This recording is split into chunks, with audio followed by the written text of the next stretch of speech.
Assalamualaikum warahmatullahi wabarakatuh. Perkenalkan, nama saya Enisa Winda Utama dengan NIM 6421068. Baiklah, di sini saya akan menjelaskan mengenai kegiatan operasional di bank. Pengertian kegiatan operasional bank. Kegiatan-kegiatan pokok bank adalah dalam melaksanakan kegiatannya, bank dibedakan antara kegiatan bank umum dengan kegiatan bank pengkreditan rakyat. Artinya, produk ditawarkan oleh bank umum lebih beragam. Hal ini disebabkan bank umum mempunyai kebebasan untuk menentukan produk dan jasanya, sedangkan bank pengkreditan rakyat mempunyai keterbatasan tertentu sehingga kegiatannya lebih sempit. Yang pertama, bank umum. Kegiatan bank umum. Kegiatan bank umum secara lengkap meliputi kegiatan sebagai berikut. 1. Menghimpun dana atau punding. Kegiatan menghimpun dana merupakan kegiatan membeli dana dari masyarakat. Kegiatan ini dikenal juga dengan kegiatan punding. Kegiatan membeli dana dapat dilakukan dengan cara menawarkan berbagai jenis simpanan. Simpanan sering disebut dengan nama rekening atau akun. Jenis-jenis simpanan yang ada dewasa ini adalah simpanan giro, simpanan tabungan, dan simpanan deposito. 2. Menyalurkan dana atau lending. Sebelum kredit diluncurkan, bank terlebih dahulu menilai kelayakan kredit yang diajukan oleh nasabah. Kelayakan ini meliputi berbagai aspek penilaian. Penerima kredit akan dikenakan bunga kredit yang besarnya tergantung dari bank yang menyalurkannya. Besar kecilnya bunga kredit sangat mempengaruhi keuntungan bank. Mengingat keuntungan utama bank adalah dari selisih bunga kredit dengan bunga simpanan, secara umum jenis-jenis kredit yang ditawarkan meliputi 1. Kredit investasi, 2. Kredit modal kerja, 3. Kredit perdagangan, 4. Kredit produktif, 5. Kredit konsumtif, dan 6. Kredit profesi. 3. Memberikan jasa-jasa bank lainnya atau spesies. Jasa-jasa bank lainnya merupakan kegiatan penunjang untuk mendukung kelancaran kegiatan menghimpun dan menyalurkan dana. Sekalipun sebagai kegiatan penunjang, kegiatan ini sangat banyak memberikan keuntungan bagi bank dan nasabah. Bahkan dewasa ini kegiatan memberikan kontribusi keuntungan yang tidak sedikit bagi keuntungan bank, apalagi keuntungan dari spread base semakin mengecil, bahkan cenderung negatif spread atau bunga simpanan lebih besar dari bunga kredit. Selanjutnya, semakin lengkap jasa-jasa bank yang dapat dilayani oleh suatu bank, maka akan semakin baik. Kelengkapan ini ditentukan dari permodalan bank serta kesiapan bank yang menyediakan sumber daya manusia yang handal. Dalam praktiknya, jasa-jasa bank yang ditawarkan meliputi 1. Kiriman uang atau transfer, 2. Clearing atau clearing, 3. Inkasso atau collection, 4. Safe deposit box, 5. Bank card atau kartu kredit, 6.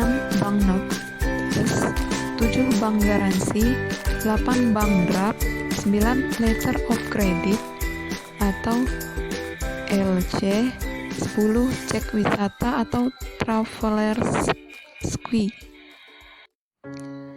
Kegiatan operasional BPR. Kegiatan Bank Pengkreditan Rakyat atau BPR pada dasarnya sama dengan kegiatan bank umum. Hanya yang menjadi perbedaan adalah jumlah jasa bank yang dilakukan BPR jauh lebih sempit.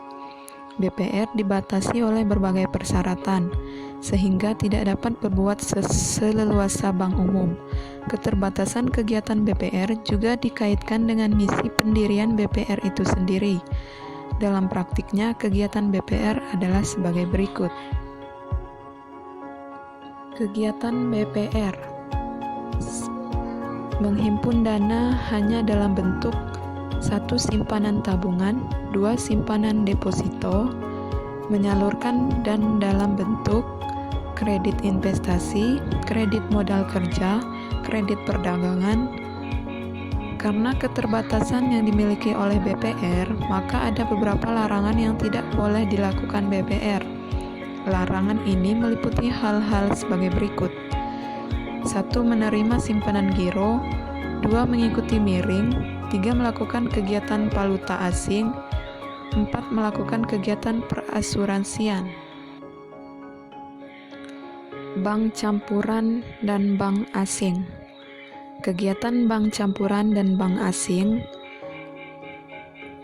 Bank asing dan bank campuran yang bergerak di Indonesia adalah jelas bank umum.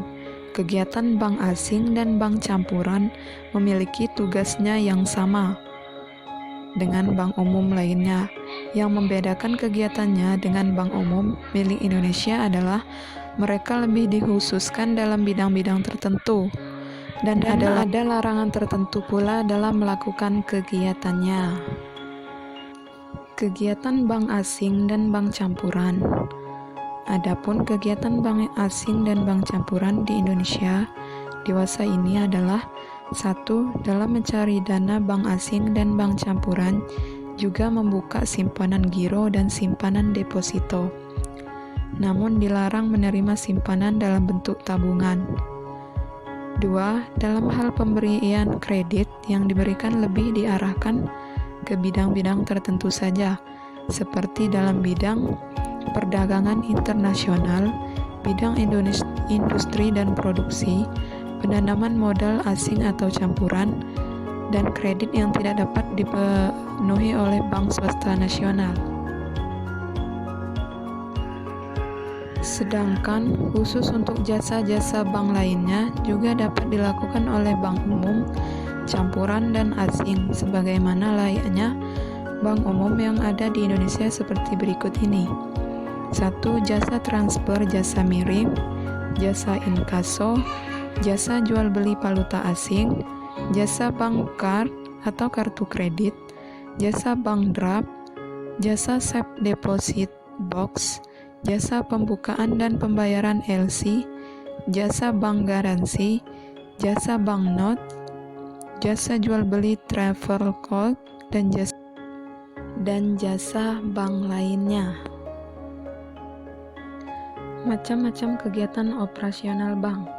1. Menerima simpanan, memberikan kredit jangka pendek, memberikan kredit jangka menengah dan kredit jangka panjang, atau turut serta dalam perusahaan, memindahkan uang, menerima dan membayarkan kembali uang dalam rekening koran, mendiskonto, membeli dan meminjam surat-surat pinjaman, membeli dan menjual cek, surat wesel, kertas dagang yang lain, dan pembayaran dengan surat dan telegram, memberikan jaminan bank dengan tanggung jawab yang cukup, menyewakan tempat menyimpan barang-barang berharga. Undang-Undang Perbankan tahun 1992 hanya membedakan dua macam bank, yaitu bank umum dan bank pengkreditan rakyat. Kegiatan usaha BPR meliputi menghimpun dana dari masyarakat, memberikan kredit, dan menyediakannya. Sampai di sini yang bisa saya jelaskan tentang materi